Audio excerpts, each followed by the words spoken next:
앞으로 농지가 아닌 곳에서 수직 농장을 운영하는 농업인도 농업 경영 정보를 등록하는 게 가능해집니다. 국립농산물품질관리원이 최근 이 같은 내용이 담긴 규정을 제정해 시행한다고 발표했는데요. 그간 농업 경영 정보를 등록하지 못해 정책 지원에서 배제됐던 업종들의 경쟁력이 한층 더 강화될 것으로 전망됩니다. 장영주 기자입니다.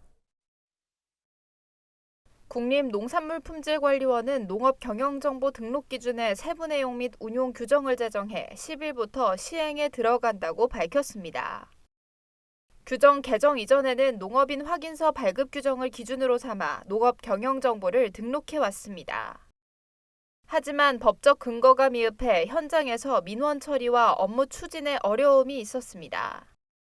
저희가 그동안에는 농업경영정보 등록 기준에 대한 법적 근거가 미흡해서 현장에서 민원 처리와 업무 추진에 어려움이 있었습니다. 이번에 고시 제정으로 세부 내용과 등록 절차 등의 운영 규정을 고시로 정해서 법적 기반을 마련했습니다.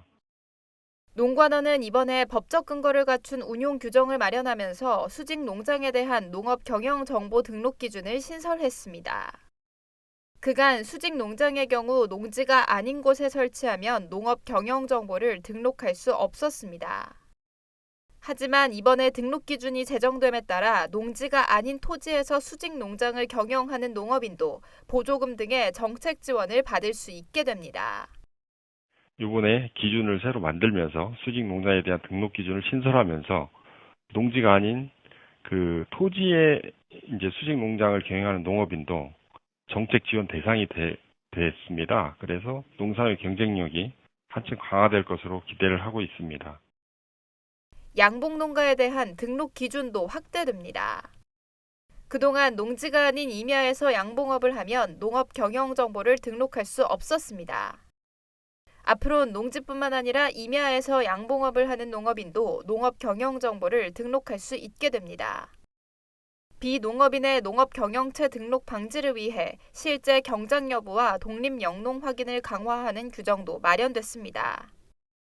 이에 따라 농업 경영 정보를 등록하려는 농업인의 농지 면적이 1000제곱미터 미만이거나 면적 기준이 없는 경우 직접 생산한 농산물의 연간 판매액이 120만 원 이상임을 증명해야 합니다. 농관원 관계자는 이번 고시 시행을 통해 농업인의 불편사항을 개선하는 한편 농업 경영 정보의 등록 과정을 체계화해 농업 정책의 효과를 높여나가겠다고 밝혔습니다. NBS 장영주입니다.